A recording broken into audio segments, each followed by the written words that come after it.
Assalamualaikum warahmatullahi wabarakatuh dan salam sejahtera kami ucapkan kepada Dr. Nora Nida binti Musim, iaitu merupakan selaku pensyarah bagi subjek GMJT 1013 kumpulan B.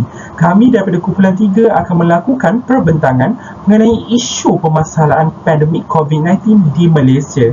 Sebelum memulakan perbentangan, setinggi-tinggi penghargaan saya ucapkan kepada ahli kumpulan kami, iaitu Nur Nadirah binti Idrus, Yap Pei Ling, Nur Atira binti Amran, iaitu saya sendiri Muhammad Najmi bin Norman, serta Siti Nur Asmina binti Ramli kerana sudah berjaya menyelesaikan tugasan yang diberi. Berikut merupakan senarai kandungan yang terdapat pada hasil kerja kumpulan kami, iaitu terdiri daripada pengenalan terhadap COVID-19, masalah COVID terhadap politik, ekonomi dan juga sosial, serta kesimpulan dan langkah-langkah yang telah dilakukan oleh pelbagai pihak bagi membendung gejala COVID-19 ini. Pekaji telah mengetengahkan 3 subtopik utama, iaitu terdiri daripada permasalahan politik, ekonomi dan juga sosial. Saya Muhammad Najmi bin Norman akan menerangkan secara terperinci mengenai pengenalan berkaitan dengan tugasan kami. COVID-19 ini merujuk kepada virus yang menyebabkan segala penyakit seperti selesema biasa kepada penyakit yang menjadi lebih serius. Menurut WHO ataupun World Health Organization juga turut memaklumkan kajian telah dibuat bahawa virus ini merupakan kes radang paru-paru yang tidak diketahuinya asal di Wuhan, China. Selepas penularan COVID-19 ini memula merebak sehingga ke negara Eropah, pihak ibu pejabat WHO atau Persatuan Kesihatan Sedunia telah bertindak dengan mengisytiharkan bermulanya wabak ini pada bulan Mac 2020. Kenyataan-kenyataan rasmi telah diuar-uarkan sehingga ke seluruh dunia bagi memberikan persediaan kepada seluruh negara untuk mendepangi penularan wabak ini. Malaysia juga merupakan antara negara yang tidak ketinggalan apabila menjadi salah sebuah negara yang mencatatkan kes harian yang tertinggi di ASEAN berbanding dengan negara-negara lain seperti Indonesia, Singapura, Brunei dan lain-lain lagi. Oleh daripada itu, Malaysia juga telah memulakan pelbagai pendekatan dan kaedah seperti perintah kawanan pergerakan dan lain-lain lagi dalam membendung penularan wabak ini. Kewujudan COVID-19 ini sememangnya memberikan impak yang signifikan kepada pelbagai aspek. Perpecahan politik, pengangguran yang semakin meningkat, aktiviti harian yang terhad dan sebagainya telah memberikan impak yang buruk kesan daripada wujudnya coronavirus ini. Oleh itu, dalam kajian ini, ahli kumpulan kami akan menerangkan secara terperinci mengenai permasalahan pandemik COVID-19 yang berlaku terhadap politik, ekonomi dan juga sosial. Assalamualaikum, saya Siti Nur Asmina binti Ramli. Saya akan meneruskan perbentangan ini dengan tajuk saya iaitu masalah COVID terhadap politik. Masalah COVID terhadap politik itu berlakunya perampasan kuasa. Perampasan kuasa yang terjadi merupakan salah satu faktor yang menyebabkan jumlah kes harian meningkat dan juga jumlah kematian semakin meningkat. Badan-badan kerajaan dan juga badan-badan bukan kerajaan iaitu NGO berpendapat bahawa perampasan kuasa ini tidak akan selesai dan usaha dalam menangani COVID juga terjejas. Seterusnya, masalah politik ini telah menimbulkan kebimbangan kepada rakyat dan juga menjurus kepada masalah pandemik negara menjadi semakin teruk kerana sikap-sikap pemimpin politik yang bertindak sedemikian. Seterusnya, Pelan Pemulihan Negara iaitu PPN yang menjadi kesan terhadap masalah politik yang semakin tidak terkawal. Masalah politik semakin menjadi-jadi sehingga menjejaskan PPN yang kini dilakukan dan keadaan ini telah menyebabkan kesukaran untuk menyelesaikan masalah pandemik COVID-19 ini. Seterusnya, masalah politik ini semakin tidak terkawal sehingga menyebabkan imej politik negara terjejas dan sekaligus ia memberi kesan buruk terhadap proses pemulihan negara. Kesan politik ini juga telah menimbulkan masalah kepada masyarakat. Seterusnya, sikap pemimpin politik. Sikap pemimpin politik menyebabkan masalah COVID COVID-19 ini semakin berluasa. Sikap pemimpin politik yang mementingkan diri sendiri seperti meletakkan diri mereka sebagai keutamaan. Sikap yang tidak bertanggungjawab ini yang tidak memikirkan rakyat dan mereka lupa bahawa rakyat meletakkan harapan yang terbaik terhadap mereka. Sikap pemimpin yang sibuk bertikar sesama sendiri sehingga tidak peduli tentang nasib rakyat dan negara. Keadaan ini menjadi masalah sama ada dalam kalangan kerajaan dan juga pembakan. Oleh sebab itu, negara menjadi semakin tersebar dengan wabak ini kerana sikap pemimpin yang tidak mengatasi masalah dengan betul. Kesan politik akibat masalah ini iaitu pendapatan ekonomi negara semakin merosot. Akibat daripada masalah politik ini yang menyebabkan keadaan semakin merumitkan dan wabak ini semakin terus tersebar. Masalah ini juga telah menyebabkan ekonomi negara terjejas dan telah berlakunya pertukaran kerajaan. Antara langkah yang perlu diambil oleh pihak kerajaan dalam menangani pandemik ini dengan memberikan keutamaan kepada rakyat serta mengambil inisiatif dalam mencegah penularan wabak COVID-19 ini. Dengan adanya rakan-rakan untuk mencegah wabak ini, negara akan menjadi semakin terjamin malah dapat menjaminkan keselamatan rakyat. Itu sahaja daripada saya. Saya serahkan kepada ahli guru yang seterusnya. Assalamualaikum warahmatullahi wabarakatuh dan selamat sejahtera. Nama saya Nur Nadia Habibie Idros daripada Kad Metrik 285547 akan membentangkan bahagian masalah COVID terhadap ekonomi. Masalah pertama adalah berlakunya peningkatan kadar pengangguran. Ini disebabkan oleh faktor penutupan ekonomi secara besar-besaran bagi mengekang penularan wabak COVID-19. Penutupan ekonomi juga telah menyebabkan kos operasi perniagaan telah meningkat dan seterusnya majikan terpaksa mengurangkan bilangan pekerja mereka. Oleh itu, terdapat langkah-langkah bagi menangani faktor tersebut iaitu pihak kerajaan telah membenarkan majikan mengubah pekerja dari rumah bagi mematuhi Perintah Kawalan Pergerakan. Yang kedua adalah pihak kerajaan telah melaksanakan pakej program subsidi upah kepada majikan yang layak iaitu pemberian sebanyak RM600 bagi setiap pekerja yang mewaai gaji kurang daripada RM4,000. Kesannya adalah pihak kerajaan dapat membantu majikan mengekalkan sebilangan pekerja mereka dan seterusnya dapat memberikan pekerja pendapatan semasa penularan wabak COVID-19. Masalah kedua adalah kekurangan bekalan topeng muka. Faktor ini disebabkan oleh permintaan yang tinggi terhadap topeng muka dalam kalangan masyarakat. Yang kedua adalah permintaan yang tinggi ini juga telah menyebabkan sebilangan peniaga telah menaikkan harga topeng muka secara sesuka hati.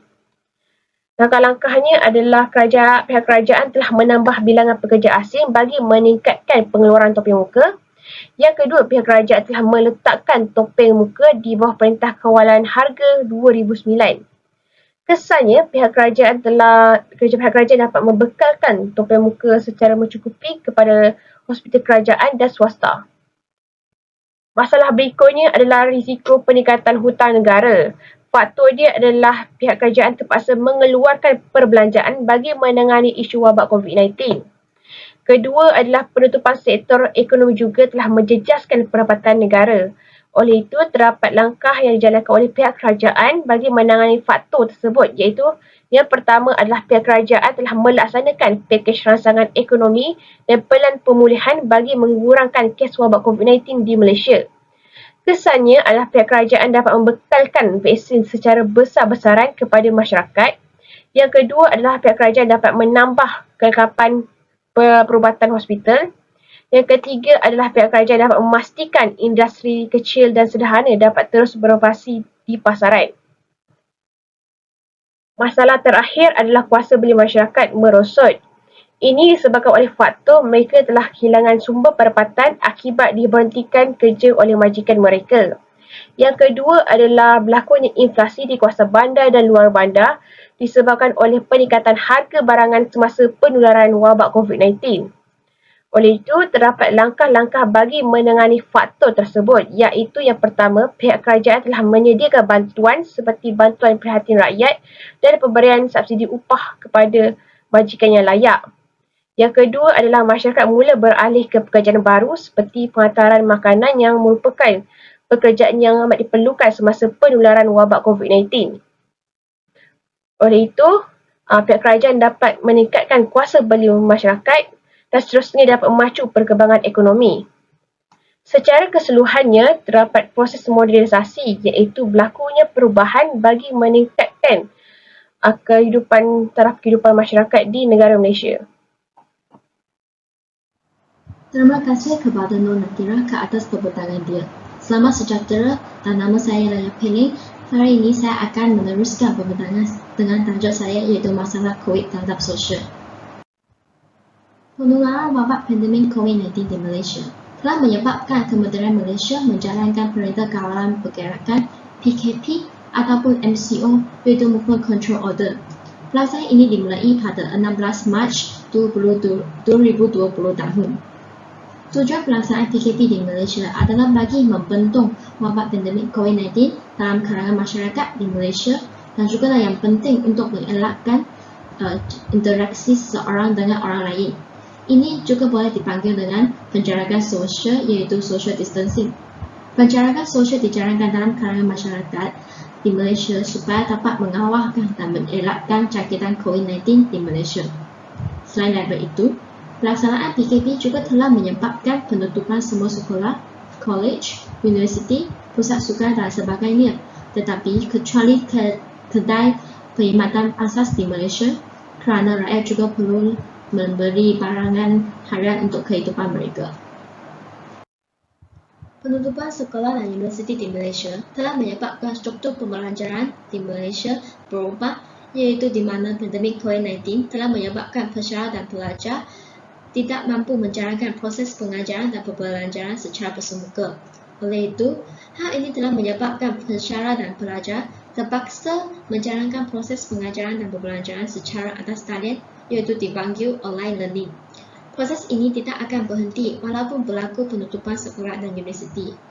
Oleh itu, sesi pengajaran dan pembelajaran masih dijalankan secara biasa walaupun menghadapi masalah COVID-19, tetapi akan belajar dalam kaedah dan keadaan yang baru dalam sistem pendidikan. Seterusnya, aktiviti kurikulum juga akan ditanggungkan atau dibatalkan disebabkan masalah COVID-19 di Malaysia.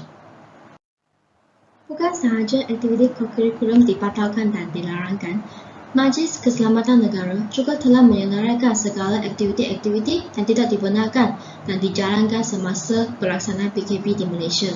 Termasuklah aktiviti hiburan dan riadah, perayaan dan perhimpunan, aktiviti sosial, aktiviti sukan, aktiviti persidangan dan pameran serta juga pelancongan juga perlu dibatalkan dan dilarangkan. Isu masalah pandemik COVID-19 juga dapat menyebabkan dalam struktur pekerjaan masyarakat. Hal ini demikian kerana majikan dan kilang telah mengalami kerugian ataupun kemungkinan menghadapi muflis disebabkan ketidakstabilan dan kemelesetan ekonomi akibat pandemik COVID-19. Oleh itu, majikan terpaksa memberhentikan pekerja dalam organisasi bagi tujuan untuk mengurangkan kos operasi mereka. Masalah ini telah memberi kesan besar kepada masyarakat kerana mereka akan menghadapi ancaman dalam kehilangan pekerjaan ataupun kehilangan pendapatan serta kehilangan kos sara hidup. Hal ini dapat meningkatkan pengangguran di Malaysia dan juga kualiti hidup rakyat menurun, menyebabkan mereka turut menjadi masyarakat miskin kerana mereka terpaksa tidak mampu memberi barang dan perkhidmatan asas disebabkan kehilangan sumber pendapatan mereka. Namun, konsep work from home ataupun bekerja dari rumah dilaksanakan oleh majikan-majikan untuk memastikan pekerja boleh terus bekerja di rumah tanpa memberhentikan kerja mereka supaya mereka tidak menghilangkan pendapatan mereka. Bekerja di rumah dan pada masa yang sama juga boleh mengurangkan risiko jangkitan masyarakat. Tetapi, pada masa kini, Masyarakat COVID-19 dapat dicari penyelesaian untuk menanganinya, iaitu Kementerian Kesihatan Malaysia telah melaksanakan program imunisasi COVID-19 kebangsaan iaitu PICK kepada seluruh masyarakat di Malaysia.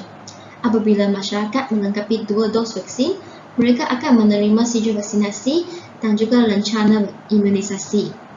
Oleh itu, mereka boleh turut melakukan aktiviti sosial lagi dalam kalangan sosial dan mereka tidak lagi merisaukan pandemik ini akan menyebabkan kehidupan mereka. Pembentakan saya akan menambahkan di sini dan saya akan meminta adik kumpulan saya iaitu Noor Atira untuk meneruskan pembentakan slide yang seterusnya. Sekian, terima kasih. Terima kasih diucapkan kepada saudari Yap Pei atas pembentangan tadi. Seterusnya saya, Noor Atira binti Amran, akan meneruskan bahagian pembentangan slide saya iaitu kesimpulan. Secara umumnya, sebenarnya wabak pandemik COVID-19 yang telah melanda di negara kita pada tahun 2018 sehingga sekarang telah memberi impak dan perubahan dalam negara melalui aspek politik, ekonomi dan sosial. Hal ini dikatakan demikian kerana dari aspek politik telah berlakunya perebutan kuasa dalam kalangan pemimpin untuk membentuk pemerintahan negara. Ini mengakibatkan kes harian mencatat peningkatan serta menjejaskan plan pemulihan negara. Selain itu, dari aspek ekonomi pula, pihak kerajaan telah mengarahkan penutupan sektor kilang dan syarikat pekerjaan atas sebab peningkatan kes harian serta berlakunya pengangguran dalam kalangan pekerja. Selain itu, dari aspek sosial juga turut terjejas. Pihak kerajaan telah mengarahkan penutupan sekolah dan juga tidak membenarkan rakyat melakukan aktiviti rentas negeri atau sepadan bagi seluruh negara dan tiada aktiviti pelancongan boleh dilakukan. Oleh hal yang demikian, terdapat pelbagai langkah yang disediakan oleh pihak kerajaan kepada rakyat Malaysia. Antaranya menetapkan perintah kawalan pergerakan bagi seluruh negara. Juga adanya pelbagai insentif dalam bentuk kewangan dan bantuan kepada rakyat. Juga adanya konsep work from home kepada pekerja dan online learning kepada pelajar sekolah. Oleh itu, semua pihak dan rakyat Malaysia harus memainkan peranan penting dan bersatu padu dalam mematuhi peraturan PKP bagi membendung wabak ini daripada terus berleluasa. Dengan adanya bekalan vaksin, dapat mengurangkan risiko kecantikan pada negara dan antara satu sama lain. Semoga suatu hari nanti negara kita akan bebas dari pandemik COVID-19 ini. Sekian, terima kasih dari kami sekumpulan.